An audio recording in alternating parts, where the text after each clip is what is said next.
নমস্কার বন্ধুরা, আমি শান্তনু। আমি আজ আপনাদের সামনে যে ইম্পর্টেন্ট টপিকটা নিয়ে আলোচনা করব সেটা হলো, আপনারা এখন অনেকেই জানেন যে নিউ ইনকাম ট্যাক্স রুল মানে নিউ বাজেটে বলা হয়েছে যে যাদের নেট ইনকাম বছরে 12,75,000 মানে 12 লাখ থাকছে তাদের নর্মাল নেট ইনকাম এবং 75,000 থাকছে তাদের স্ট্যান্ডার্ড ডিডাকশন। তার যাই হোক, যাদের নেট ইনকাম 12,75,000 পর্যন্ত তাদেরকে কোনো রকম ট্যাক্স দিতে হচ্ছে না। কিন্তু এখন আমি যেটা বলবো আপনাদেরকে সেটা হলো, যাদের নেট ইনকাম 15,50,000 তাদেরকেও কোনো রকম আর ট্যাক্স দিতে হচ্ছে না। সম্পূর্ণ ফ্রি, মানে কোনো রকম ট্যাক্স লাগছে না। কিন্তু তার জন্য কিছু কিছু ডিডাকশান থাকবে, যেগুলো কোম্পানি আপনাদেরকে প্রোভাইড করবে। মানে যে স্যালারি পার্সেন্ট, যার কোম্পানি স্যালারি থেকে যে সমস্ত ডিডাকশান দেখাবে, সেই ডিডাকশান কিছু কিছু থাকতে হবে, যে ডিডাকশানগুলো থাকলে তাকে আর কোনো রকম ট্যাক্স দিতে হবে না। তা সেটা নিয়ে আমি একটু ডিটেলসে আপনাদের সামনে আলোচনা করবো আজকে। চলুন দেখে নেওয়া যাক। তা সেই ডিটেলসটা কি, মানে কোন কোন ডিডাকশান তাকে থাকতে হবে তাদেরকে, সেই ডিডাকশানগুলো থাকলে তার 15,50,000 পর্যন্ত 15,50,000 মতো কোনো রকম ট্যাক্স আর লাগছে না। চলুন দেখা যাক। তা আমি একটি এক্সাম্পল দিয়ে আপনাদেরকে এটা এখন দেখাচ্ছি। তা ধরে নিই কারুর ইয়ারলি সিটিসি রয়েছে, মানে টোটাল সিটিসি রয়েছে কারুর ₹15,50,000। এটা ইয়ারলি সিটিসি রয়েছে। এখন তার বেসিক স্যালারি রয়েছে, মানে নর্মালি বেসিক যে স্যালারি যেটা হয় তার বেসিক স্যালারি রয়েছে 7,55,000। তার ভেতরে কোম্পানি অনেক রকমের তার ডিডাকশান অ্যালাউড করেছে। অনেক মানে অ্যাকচুয়ালি তার যে নেট সিটিসি রয়েছে সেটা ডিডাকশান অ্যালাউড করেই হয়। তা এখানেতে তার ডিডাকশানগুলো হলো পার্সোনাল অ্যালাওয়েন্স, মানে পার্সোনাল অ্যালাওয়েন্স কোম্পানি যেটা তার প্রোভাইড করেছে, সেটা আমি এখন লিখছি। পার্সোনাল অ্যালাওয়েন্স রয়েছে তার, ধরে নিয়ে আমি ₹3,44,540, 3,44,540 তার পার্সোনাল অ্যালাওয়েন্স রয়েছে। এবার কোম্পানি তার এমপ্লয়ারের দিক থেকে পিএফ কন্ট্রিবিউশন করছে, PF contribution only for employer, এটা আপনাদেরকে মাথায় রাখতে হবে। পিএফ কন্ট্রিবিউশন রয়েছে তার ₹50,000, ধরে নিচ্ছি অ্যাপ্রক্সিমেটলি 50,460। এখন এবার যে মেন টপিকটা বলবো সেটা হলো এনপিএস। এরকম অনেকেই আছেন যারা এনপিএস স্কিমে থাকবে। এনপিএস নিয়ে ডিটেলসটা আমি আমার নেক্সট ভিডিওতে দিয়ে দেবো আপনাদেরকে, আপনারা দেখে নেবেন যে এনপিএস স্কিমটা কী। এই এনপিএস স্কিমের জন্য কারা কারা প্রযোজ্য, এর ডিটেলসটা আমি আপনাদেরকে নেক্সট ভিডিও দিয়ে দেবো। তা এনপিএস স্কিমে এখন তার রয়েছে, ধরে নিচ্ছি অ্যাপ্রক্সিমেটলি রয়েছে 1,05,700, ধরে নিচ্ছি। এটা শুধুমাত্র এমপ্লয়ারের দিক থেকেই রয়েছে কন্ট্রিবিউশন 1,05,700। এবার এখানেতে এখন আমি যেটা বলবো মেনলি, যে এবার তার রয়েছে আরেকটা জিনিস, flexi pay tax. Flexi pay tax এটাও আমি আপনাকে বলে দেবো নেক্সট ভিডিওতে আমাদের। ফ্লেক্সি পে ট্যাক্স এটা তার একটা ডিডাকশান রয়েছে যেটা কোম্পানি প্রোভাইড করে থাকে। অনেক রকম অ্যালাওয়েন্সের ভেতরেও এটা একটা আছে। ফ্লেক্সি পে ট্যাক্সের ভেতরে হচ্ছে 2,94,300, এটাও তার একটা ডিডাকশান। তো তার total salary, total net income হলো 15,55,000। এখন পর্যন্ত 15,55,000-এতে তার ট্যাক্স দিতে হচ্ছে। Normal salary, normal slab rate অনুযায়ী তাকে এখনও তার ট্যাক্স দিতে হচ্ছে। এবার আমি যদি ডিডাকশানগুলোকে বাদ দিই তাহলে আমার যে অ্যামাউন্টটা দাঁড়াচ্ছে সেটা এখন দেখব।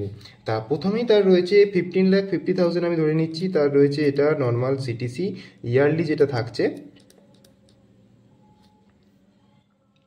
টোটাল সিটিসি রয়েছে। তা এর থেকে আমি এখন তার বেসিক স্যালারিটা বাদ দিচ্ছি, যেটা রয়েছে আমার 7,50,000। এখন তার দাঁড়াচ্ছে 14,75,000। তা এবার যে মেন জিনিসটা আপনাকে বলবো সেটা হলো, কোম্পানি সেটা বলেই দিয়েছে তার বেসিক স্যালারির বেসিক স্যালারির 14% এনপিএস স্কিমেতে কোম্পানি তার এমপ্লয়ারের দিক থেকে প্রোভাইড করবে এবং সেটা হচ্ছে সম্পূর্ণ ট্যাক্স ফ্রি। তা এখানে তার বেসিক স্যালারি হচ্ছে এই যে এনপিএস স্কিম যেটা আমি আপনাদের দেখিয়েছি, এনপিএস অ্যামাউন্টে এই যে অ্যামাউন্টটা এসছে এটা পুরোটাই তার বেসিক স্যালারির 14%। এটা তার বেসিক স্যালারির 14%, 40% অন বেসিক স্যালারি। এখানে আমি বলে দিচ্ছি আগে থেকে, আমরা দেখানোর জন্য লিখে দিলাম এনপিএস 14% অফ বেসিক স্যালারি। তাই এখানে বেসিক স্যালারি রয়েছে 7,50,000, তার 14% হচ্ছে কি যে তার বেসিক স্যালারি।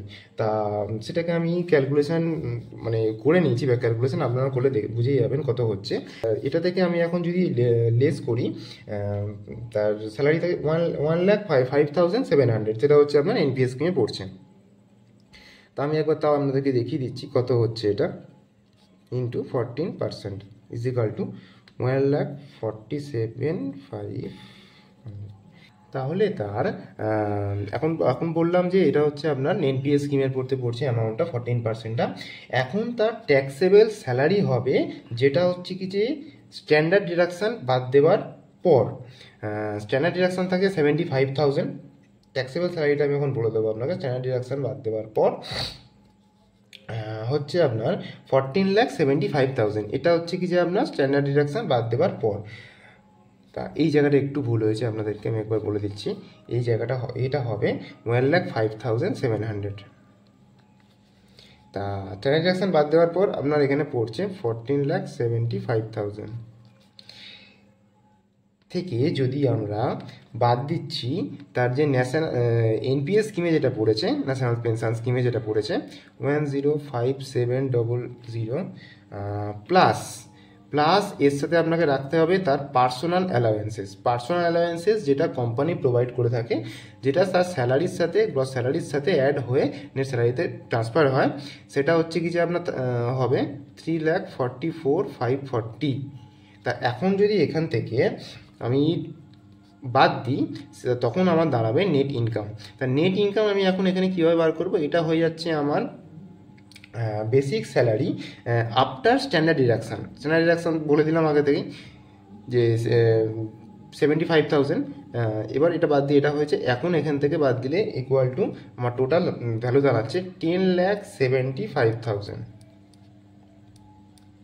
10,75,000 দাঁড়াচ্ছে আমার টোটাল ভ্যালু। তা এই ভ্যালুর উপরেতে আপনারা জানেন যে 12,75,000 পর্যন্ত সম্পূর্ণ ফ্রি, কোনো রকম ট্যাক্স দিতে হচ্ছে না। এখন পুরোপুরি ফ্রি থাকছে 12,75,000 পর্যন্ত। তা এখন এখানে রয়েছে 10,75,000। তো এখানে পুরোপুরি ফ্রি দেখতে পাচ্ছেন আপনারা। তাহলে যাদের এই সমস্ত ডিডাকশানগুলো থাকছে স্যালারির ভেতরেতে, তারা কিন্তু পুরোপুরি ফ্রি ট্যাক্স রিজিমের ভেতরে পড়ে যাচ্ছে, মানে তাদের নেট ইনকামের ওপর কোনো রকম ট্যাক্স দিতে হচ্ছে না। তা